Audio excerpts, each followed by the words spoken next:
Hello everyone. I I was a Shia, but right now I'm discovering in the Quran seriously some serious problems. So I will be um, talking about the Surah Azab, Ayah 37, and from the Quran, Surah Nur, Ayah 33. So the contradictions also in the Quran in these two ayats, where we are told in Surah Najm that Prophet Muhammad does not speak out of his own desire, and he does not make any mistakes. So there is an ayat in Surah Azab which says that although you made a mistake about your adopted son,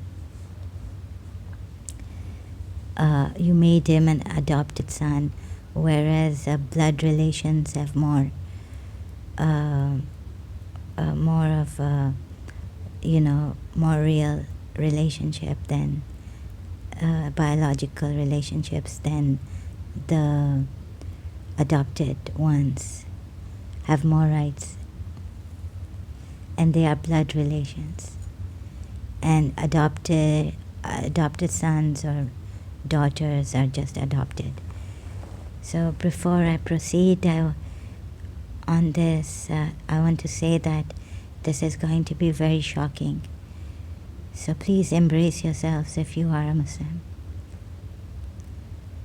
So another thing in Surah Nur I discovered was that it doesn't it allows prostitution if consent by the slave girls is given, which we could have missed. I don't know why this mishap happened. Okay, so I'm going to read now from, I'll start with Surah Nur, Ayah 33. And let those who do not have the means to marry keep themselves chaste until Allah enriches them out of His bounty. And if any of those bondspeople in your possession desires a deed of emancipation, make it possible for them, if you find goodness in them, and give them some of Allah's wealth, which He has granted you. Do not force your slave girls into prostitution for your own worldly gains while they wish to remain chaste. And if someone coerces them, then after such a coercion, Allah is certainly all-forgiving, most merciful to them. This is Dr. Mustafa Khattab, the Clear Quran translation. And so the problem here with the if is, or while they wish to remain chaste, that there is room for prostitution.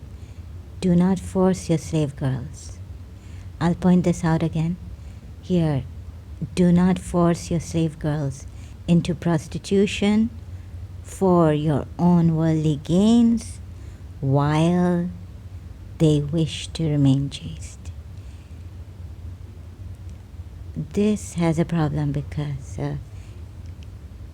do you see this, that it keeps room for consent by the girls if they want to prostitute themselves. Why did we miss this? I have no idea. Another thing is that Allah does not say who for whom the punishment is due if they are compelled. I mean, if someone compels them. Sorry. So the punishment would not be on them. Allah doesn't say anything, doesn't warn them, does not give a punishment here for those who coerce these girls, slave girls, into prostitution. And so the verse ending is put like this: Allah is certainly all forgiving, most merciful. Now I had a problem with this when I read the verse, because those compelled would be forgiven. Once we know, and we as human beings, but Allah does not have to forgive those who are compelled, right? So it's a very tricky way to put this verse in such wordings, I found out, and I was quite shocked the first time I read this attentively, this particular surah. So again, you see, no punishment for those who compel them, not even after the verse after this, not in that, not in this. So I thought Allah is forgiving, whereas the translators and the commentators say that these slave girls who are compelled, we must know that they are forgiven. Now, we must know that they are forgiven if they are compelled. Okay, so that is written, but Allah knows that those who are compelled, under duress, compelled, forced, are surely not the ones sinning or in wrong. Like Allah puts it in Surah Azab, there is no blame on you if you make an unintentional mistake. So there's a verse in Surah Azab where he tells Prophet Muhammad he made a mistake about when he adopted Zaid as his son. So there is no blame on him if he made a unintentional mistake. And adoption was at that time by the pagans, and so it was wrong. However, Prophet Muhammad made this mistake, and we are told that he is infallible and he doesn't make such mistakes. So, but God is correcting him and saying there's no blame on you, although you made a mistake which was unintentional. Thus, no blame on you. So, the writings are very confusing. The verses, in these two surahs, I found mistakes, and wordings are very tricky. So it seems that God could not have written this.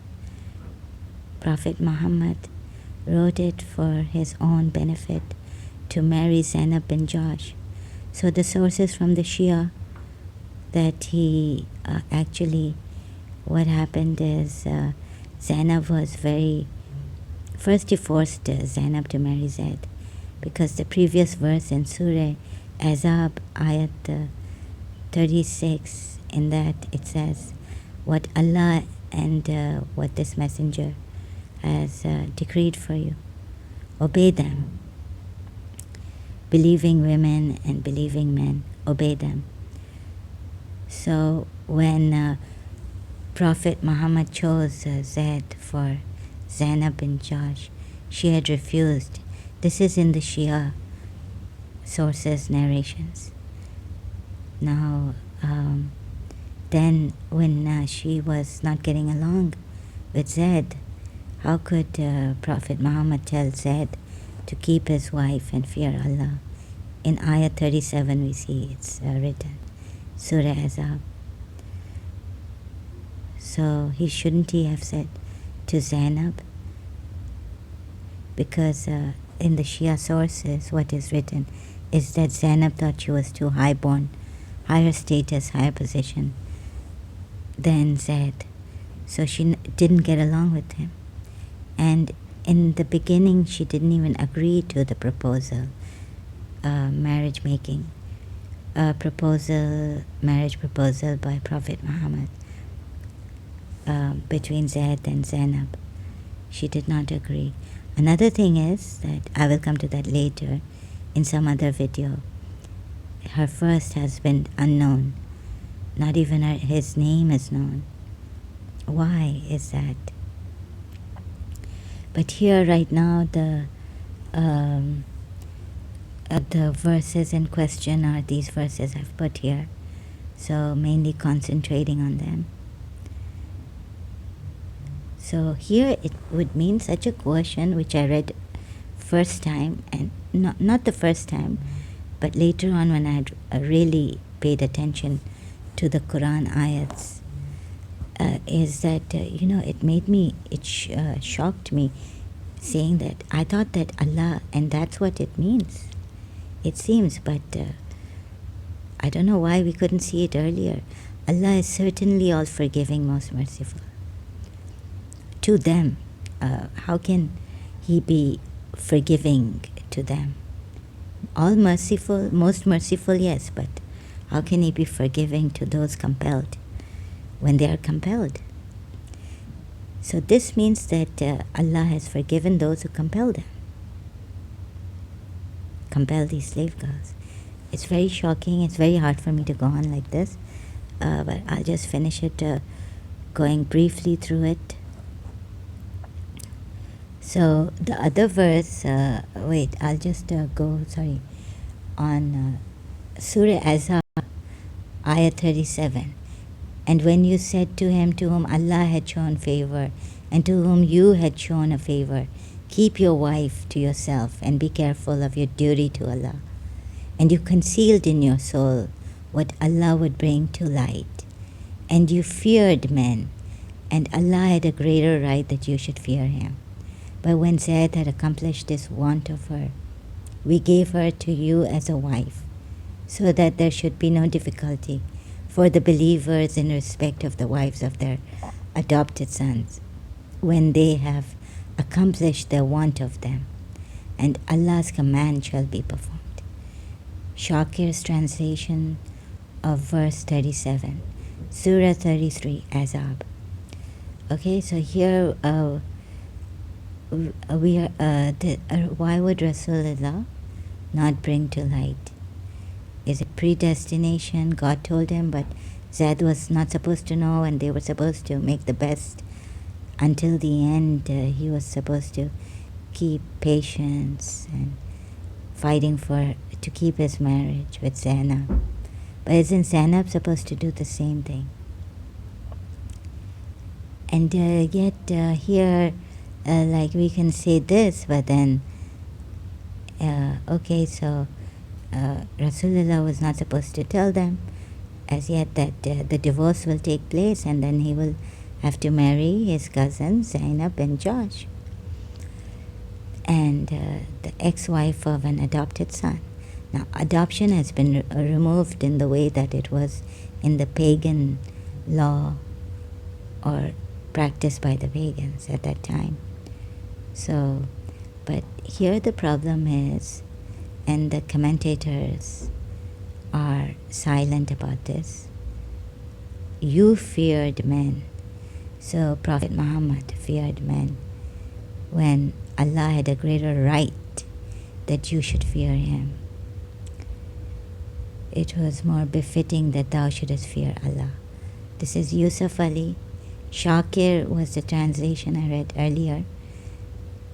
So we are told that Prophet Muhammad should not be the one who a warning should be given to, because it's his, he knows. Earlier on in the first verse, do not pay attention to the hypocrites and the disbelievers. So he already knows this, and you don't have to, God didn't have to keep warning Prophet Muhammad. Allah didn't have to keep warning him. But again, a warning has been given to him, and a reminder, admonishment, as we have been admonished by Prophet Muhammad time and again. The disbelievers of that time and always, of all times. This is an admonition for all. And then Prophet Muhammad is supposed to be also Surah Najm, infallible. He does not err. He fears God. He is a beloved of God. He is, we are told in the Quran, he's the light, he's the good news bringer. So this verse is very hard to understand. It does give away Prophet Muhammad's falsehood. And it tells us that he was fearing the people. Very straightforward. You were fearing the people while Allah has more right that you should fear him. So it gives away against Prophet Muhammad, this part of the verse in Surah Azab, ayah 37. Right? Then,